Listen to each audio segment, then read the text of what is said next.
I'm just going to interpret that as a question really about like small scale and community governance and how we like actually manage to get things going at that much more human scale. If anyone has any thoughts on that. No, go ahead. So absolutely what we can share is kind of the tools and steps and if I was going back 10 years, the things that we wouldn't have done and the things we would have worked on with like razor sharp focus. Mm-hmm. And this is a little bit counterintuitive now because I'm someone who fully believes that we should deeply work together as communities to do all of this work. But we are getting outsmarted, out-organized, outvoted, reformer coming in, left, right, and centre. And what I would massively advocate for is that we as communities grow to also have really precise goals and know that sometimes it isn't always going to be really beautiful to get there. But what the biggest thing that I've learned over the 10 years is that I focused on trying to always build the most amount of collective belief and support. And that's really important. But sometimes in a lot of this type of work, it can distract you from once we own it, the whole story can change. Once it's also constructed, the whole story can change. So my thing is I could definitely support with tools, things, how we did it, what kind of funders, what our tactics were, because we didn't apply for applications. We put out a vision, let them come to us. But what I would really say is this next decade needs us to be less nice and better and out-organize the bad guys, basically, which sometimes means that we don't all have to agree. It doesn't all have to be perfect, but as long as we trust and believe in each other in the wider goal and how critical it is to achieve these things, that we can be a greater us. And sometimes that is a bit messy and not perfect, and everybody isn't always going to agree, and everyone isn't always going to have control over everything, but we need to move quite quickly. And yeah, really happy to share lots of the tools that we've used as well. Thank you, Imi. Where are we going to next?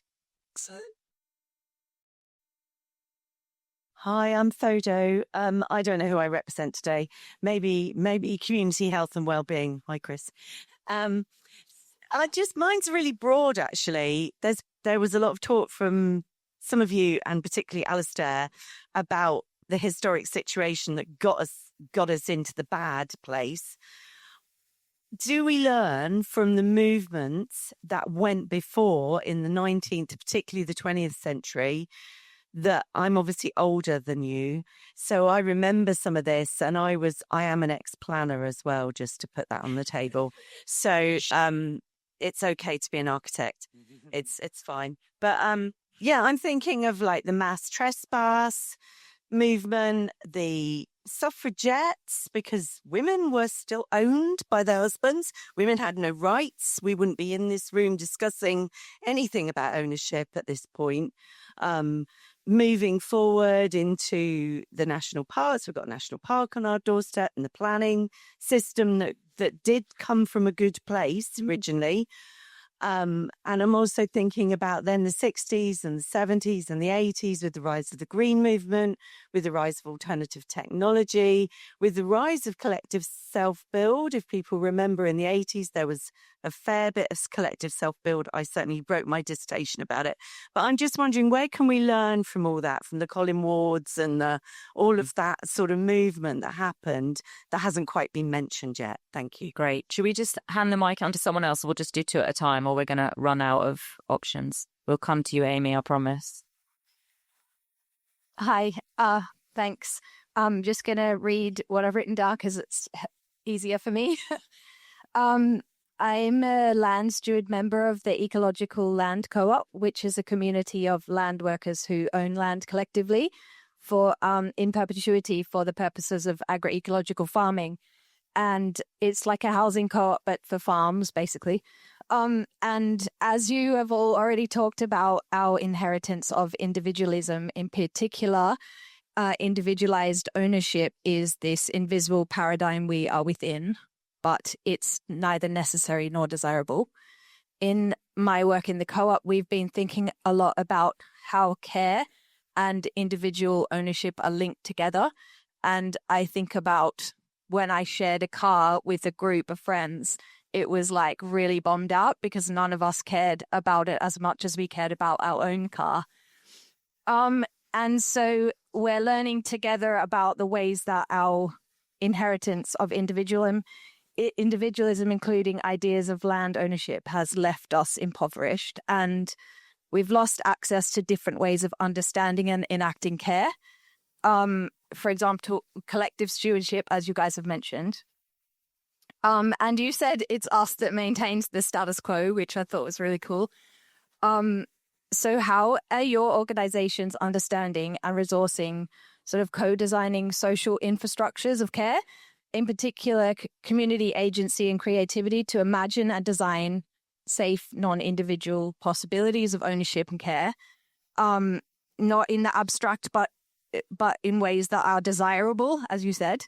And yeah, I'm just thinking, especially for those folks who don't have as many freedoms or level of education, like how do you kind of resource that kind of collective imagination of working together in ways that are non-individualized? Great, thank you. Okay, so let's talk first about, or perhaps let's talk first about that. So this question around care and collective imagination and how we're moving away from the individual in that context. What are the practical moves? I think, you talked earlier about we all need different entry points. From my point of view, my entry point is, and the work to do is we need people to have access rights. Because what happens when people get on land, things happen naturally. And I think there is a space for like teaching, but I think there's also a space to just do it. And I think it also speaks to your point a little bit. I remember, someone asked me once about like not being wary of cultural appropriation, and they wanted to have an event and they were like, we need to do a grounding technique. How do we not culturally appropriate? And I was like, I think what humans do when they just spend time in nature is they figure it out. They eventually figure it out. It's our natural disposition to have communities and care in nature if we're in it for long enough. Sure. And so our learning, yes, we can teach people about, we can sit and go, here's a plotted history of land ownership in England, or here is like a 10 steps to good community care. And it can be useful, but it can also be really exclusive for everyday people who are not in the activism space, who feel excluded from all of the terminology that we've said on stage here, but actually just a person that wants to like hang out in a woodland and with some friends, and then they slowly figure out their own little rituals and communities and ways of doing that. And the reason why I campaign for Right to Roam is so there's this small piece of the puzzle that at least there is a third big space that is more equitable and accessible than what our current system is, so that people can just start figuring it out. And I think that's the piece that I work on. Because I think that's the best. I do believe personally that's the best. There's places for all of it, but I think we have to create a foundation for people to figure this stuff out that isn't written by activists or academics, and like just it's like forest schools are great, but also what's great is just kids naturally having the environment around them and figuring it out. And I think that's like an example. Thank you. Amy or Alastair, if you want to respond to that one, but also what can we learn from the movements that went before? And then we'll do one more round of questions. So there's a sort of interesting crossover to both these questions actually, which is the idea of patterns. So I have a kind of counterintuitive belief, which is there's a great quote. I think it's Alfred North, the mathematician, who said that the sum total of human progress can be measured in terms of things people can do without thinking about them.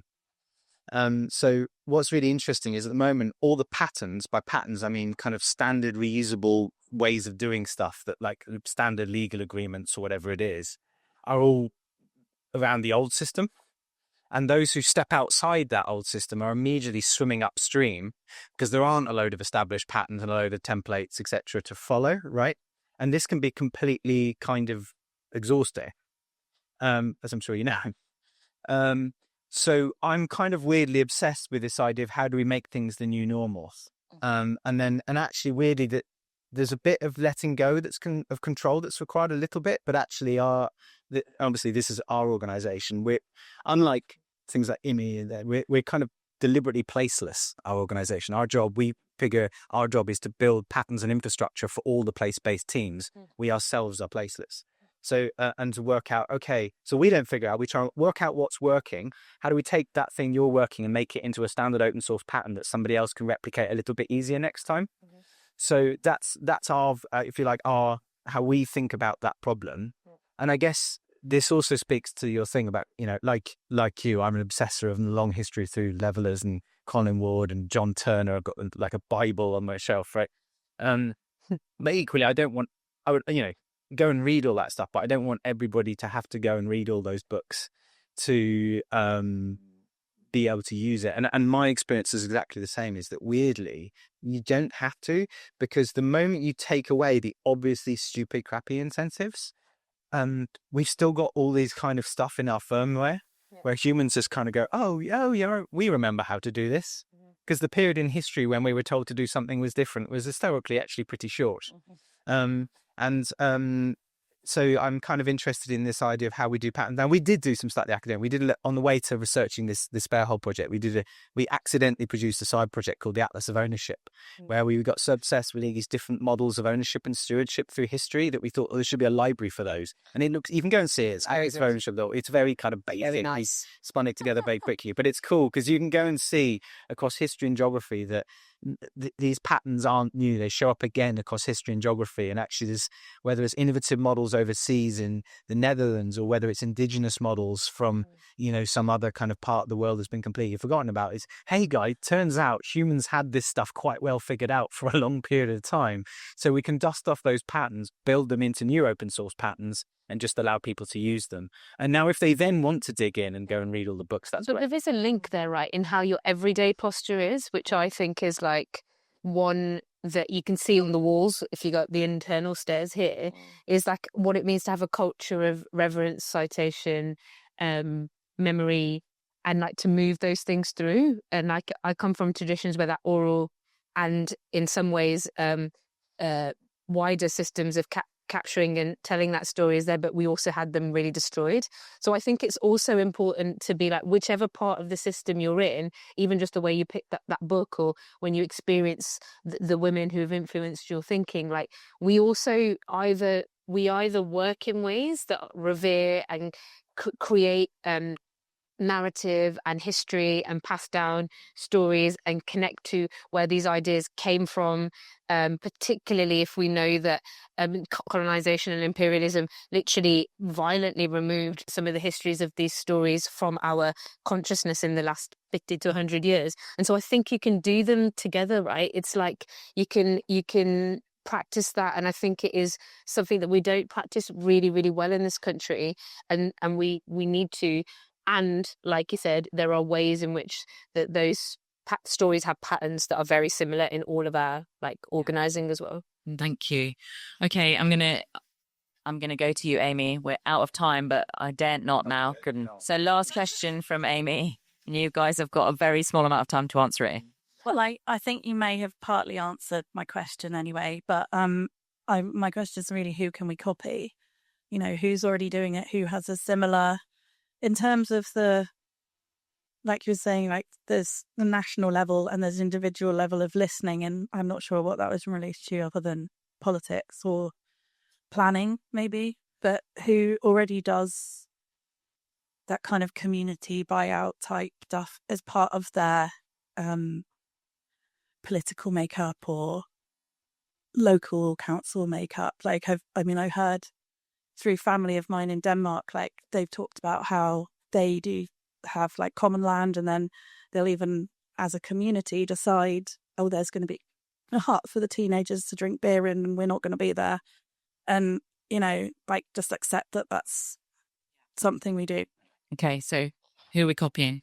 Well, look, as a start, the thing that I said before, I can give you a long list of people who are trying different entry points, right? So it's important to say we're not at Alastair's vision yet, but whether it's Hastings and their relationship, whether it's Onion and how they've done it, whether it's Civic Square and how we've done it, or Wessex, or Portland Inn in Stoke, or what's happening in Bridport, or the different people who are using the council as an entry point because there's a friendly space there, or the people who've had to fight the council in Granby and Liverpool. I could give you between us, we could give you a scroll What you've then got to do is look at your context, look at what you have, what energy, resources you have, what entry point is good, what's bad and going to like kill you, whether you want to fight and you got that energy, but recognize that's depleting. So are you going to then propose, and do you want to build a whole thing and then be responsible for a building and the duvets?